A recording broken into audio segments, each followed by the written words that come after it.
drives a large portion of the economy. A commodity we cannot do without as local pump reflect rising world prices. Because of the surging demand, Filipinos living in a tight budget are forced to get debt into their pockets. Most of our transport groups are relieved by the rising price of gasoline. The news center from Vivian Itaok, live from Marihata Gasoline Station. Miss Vivian? Yes, that's true, kasamang Lani. Our kababayan here in Marihatag is indeed feeling the pinch pump prices of gasoline has been going up for the past few weeks. By how much? Gasoline rose by as much as 2 pesos and 15 centavos. That's why most of drivers and commuters resist due to the gasoline price hike. Can you say, sir, about this gasoline price hike? We are so much affected, ma'am, for this. It's very difficult for me as a driver. Just like now, we are facing the COVID-19. No lavish income, the price of basic are increasing, and also the price of gasoline are increasing. It's very excruciating in the head. Hopefully, there's an urgent solution for this problem, ma'am. I hope that the gasoline will never be increased much because only 300 per day is our daily income. And mostly we don't have money left if the price of gasoline will increase much. It's really hard, especially now. There aren't many passengers due to lockdown.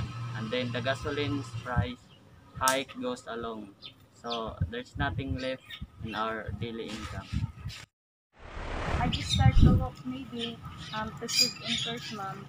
Actually, my school is just near from here. I hope there is a price rollback, ma'am, for just our additional school budget. It's a big help for me as a student instead. I hope the price of gasoline will not increase further because we will be even more difficult in this situation. A variety of grievances from the group of our transport consumers due to the constant increasing of fuel prices. Also, the basic needs increase price at the same time. Vivian Itaok, live here in Marihata Gasoline Station reporting. Back to you, kasamang Lani. Why do fuel prices continue to rise? What are the reasons for this? We will hear on the other line from the Department of Energy, Ma'am Nenya Serapion. Ma'am Nenya, why do fuel prices continue to rise? What are the reasons for this, ma'am? The gasoline price increases because of higher demand, but there is a high or low of supply. Our prices will depend upon the high and low of supply in the world market because the other oil that the Philippines need is imported from other countries. And when there is a political and economic crisis from the exporting countries good food, our supply is also affected. And then we have also an additional cost like production cost, freight cost, insurance cost, and ocean loss cost. Except that, we also have what we call as landed cost, where there is an additional cost from import terminals, depot, book plants. There are many processes of transporting additional cost until arriving at the gasoline establishment. There are many reasons why petroleum products continue to rise, such as gasoline.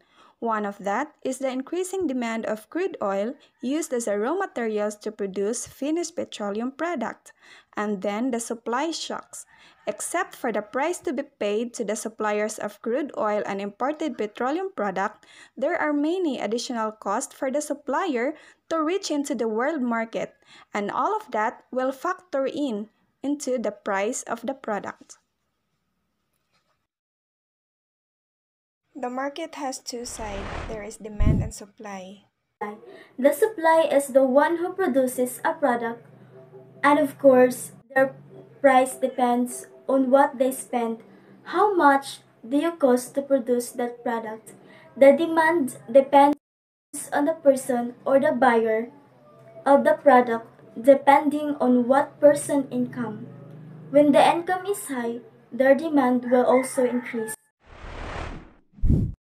Increase in the price of gasoline and petroleum products is a pain in the pocket.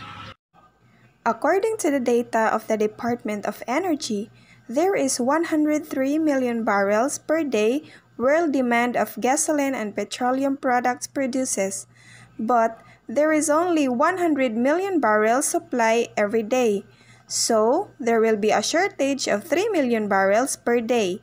Therefore, the gasoline prices becomes high due to increasing of demand but tight or low of supply.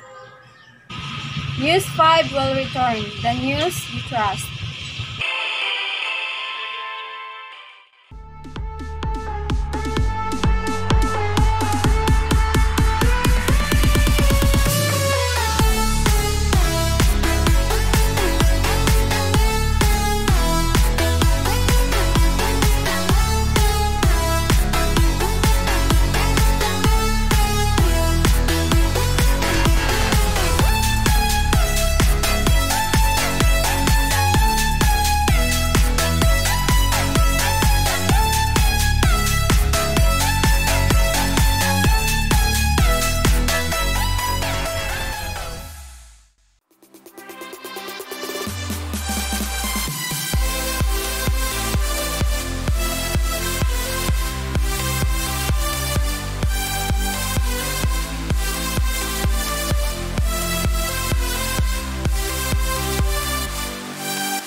One.